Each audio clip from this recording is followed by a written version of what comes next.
A educação livre é a chave para o sucesso e a independência, mas o Estado insiste em transformá-la em uma ferramenta de doutrinação e controle, e quem paga o preço disso é toda a sociedade. Mostraremos aqui o problema do monopólio estatal sobre a educação. Este é o Visão Libertária, sua fonte de informações descentralizadas e distribuídas. Ajude a propagar as ideias de liberdade. Deixe o seu like e compartilhe com seus amigos. Um artigo seu pode virar vídeo aqui também, sabia? Este artigo foi escrito por Glags, o Gladiador, revisado por historiador libertário e narrado por mim, Catarina. O governo de São Paulo, após uma liberação da justiça, está planejando contratar policiais militares para atuar em escolas cívico-militares já em setembro deste ano. Enquanto isso, pais e mães que desejam educar seus filhos em casa por meio do homeschooling enfrentam uma batalha judicial sem fim. É hipocrisia estatal em sua forma mais descarada, já que o Estado impõe um modelo de educação militarizado com disciplina e hierarquia, mas nega a liberdade de escolha às famílias que buscam alternativas.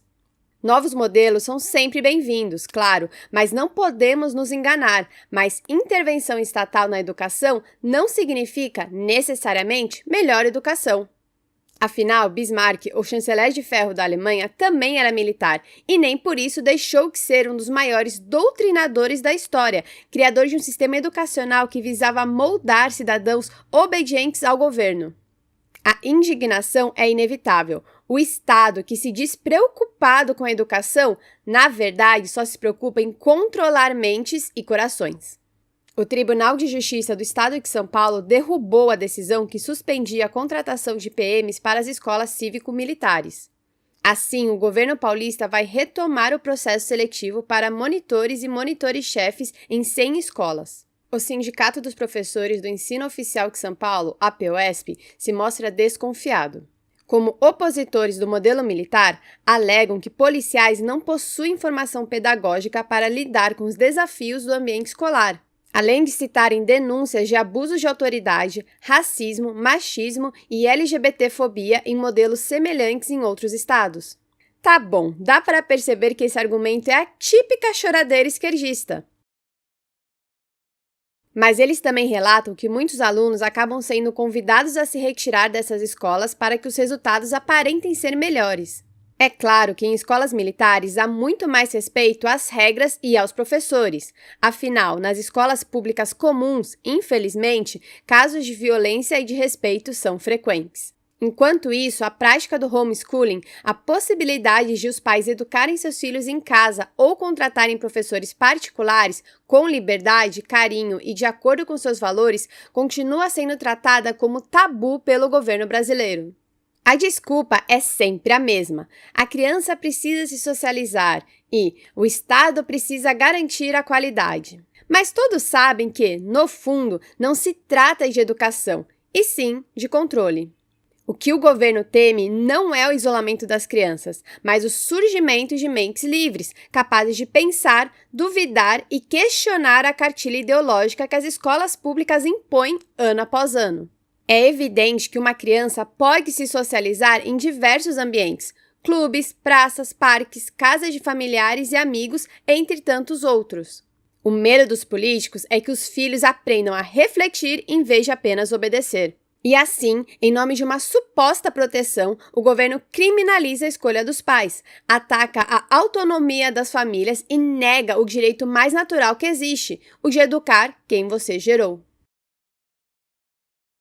A educação e a instrução profissional e escolar, que deveriam ser um caminho para a liberdade, acabam se tornando ferramentas de domesticação. Quem paga o preço é a sociedade inteira, que perde gerações de pensadores, criadores, empreendedores e cidadãos autônomos.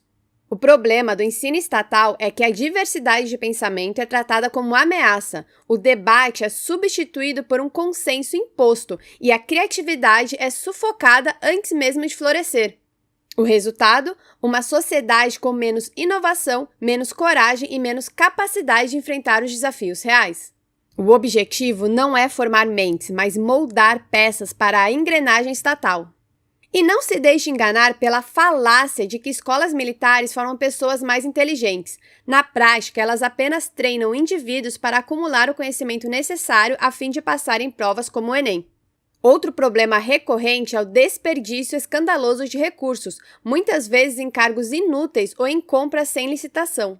O sistema educacional público é um monstro burocrático alimentado por bilhões de reais em impostos, que entrega resultados pífios, e o próprio Ministério da Educação é a prova disso. A qualidade cai, a evasão aumenta e os professores são desvalorizados, enquanto fortunas são gastas contratando PMs para vigiar salas de aula, com salários inflados e sem impacto real no aprendizado. Em um mercado livre, escolas teriam que competir pela confiança do aluno e da família, mostrando qualidade no serviço. Ninguém pagaria por algo ruim. A inovação floresceria, os métodos evoluiriam e as famílias escolheriam o que funciona. Mas, enquanto o Estado monopoliza a educação, o que prevalece não é a excelência, e sim a manutenção do poder. Além disso, há a violação da liberdade de escolha e da autonomia familiar. Pais são os primeiros e principais responsáveis pela educação dos filhos. Quando o Estado proíbe o homeschooling e impõe um modelo educacional único, ele usurpa esse direito fundamental. A família, que deveria ser a base da sociedade, é desrespeitada em sua autonomia e os filhos são tratados como propriedade estatal, moldados de acordo com interesses governamentais. Isso mina os laços familiares e enfraquece a coesão social. Os defensores do homeschooling, entre eles a deputada catarinense Ana Campanholo e diversos pensadores ligados à liberdade educacional, argumentam que a educação domiciliar é, antes de tudo, uma extensão do direito natural dos pais de escolher como e onde seus filhos devem ser educados. A ideia central é que o Estado não possui monopólio sobre a formação intelectual e moral das crianças, mas sim um papel subsidiário.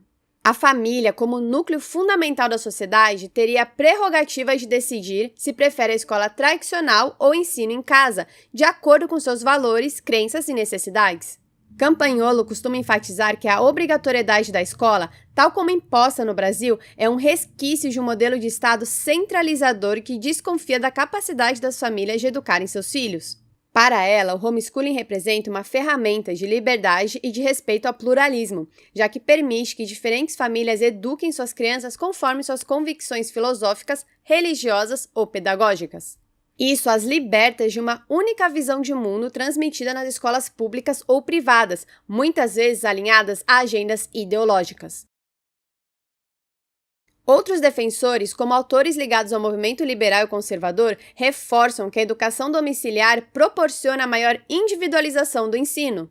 Cada criança tem um ritmo próprio de aprendizagem, interesses específicos e talentos que podem ser melhor desenvolvidos em um ambiente doméstico flexível, em vez de uma sala de aula padronizada, com currículos engessados e pouca abertura para a criatividade. Nesse sentido, citam a experiência internacional, sobretudo nos Estados Unidos, onde o homeschooling já é consolidado e apresenta resultados acadêmicos muitas vezes superiores ao da educação tradicional.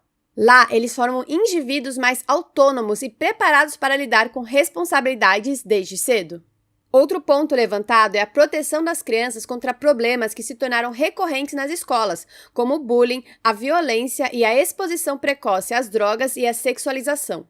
Para muitos pais, o ambiente escolar deixou de ser seguro e saudável, o que fortalece o argumento de que o lar pode ser um espaço mais adequado para o crescimento e aprendizado. Além disso, em áreas rurais ou cidades pequenas com escolas de baixa qualidade, o homeschooling pode significar uma alternativa real para que a criança tenha acesso a uma educação mais rica, especialmente com apoio de plataformas digitais, bibliotecas e materiais didáticos disponíveis globalmente.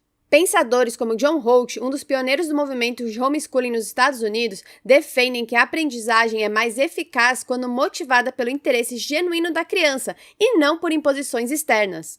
A curiosidade natural, quando respeitada, gera um aprendizado mais duradouro e profundo. Outros autores, inspirados no liberalismo clássico, argumentam que a liberdade educacional é um desdobramento da própria liberdade individual e de consciência, e que negar aos pais o direito de educar seus filhos em casa seria uma violação dessa autonomia.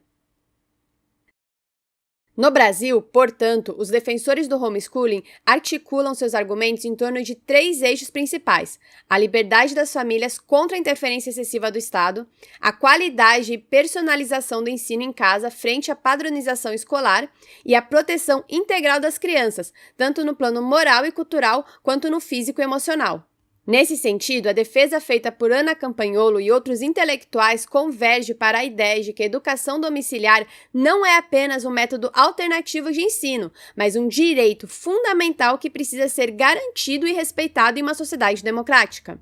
Por fim, a educação estatal, além de não preparar os alunos para o mercado de trabalho e para as demandas da vida, não educa, ela domestica. Em vez de empoderar os jovens para pensarem por si, buscarem seus caminhos e construírem suas vidas, o sistema os molda para se adequarem, obedecerem e não atrapalharem. A criatividade é sufocada, o pensamento crítico é visto com desconfiança e o conhecimento se reduz à repetição de manuais. A verdadeira educação liberta, desperta curiosidade, estimula o questionamento e valoriza a individualidade. E isso só floresce onde há liberdade, não onde há imposição. A escola não deveria ser uma fábrica de conformidade, mas um jardim de mentes em crescimento. E, enquanto o governo controlar o ensino, esse jardim será sempre asfaltado. Para nós, libertários, a discussão sobre escolas militares e o banimento do homeschooling é apenas mais um capítulo da intromissão estatal na vida das famílias. Em uma sociedade anarcocapitalista, a educação não seria monopólio do governo, mas um campo aberto ao livre mercado. Pais e alunos teriam liberdade total para escolher como, onde e com quem aprender. Como bem disse Murray Rothbard, é claramente absurdo limitar o termo educação a um único tipo de escolaridade formal. Essa é a essência da liberdade educacional: respeitar quem vive a experiência, não quem manda de longe. Obrigado pela audiência. Esse é um canal colaborativo. Participe você também. Cadastre-se agora mesmo no nosso site visãolibertaria.com e envie os seus artigos por lá. Os colaboradores recebem recompensas em Bitcoin. Inscreva-se no canal e clique no botão da campainha para ser avisado de novos vídeos. Até a próxima!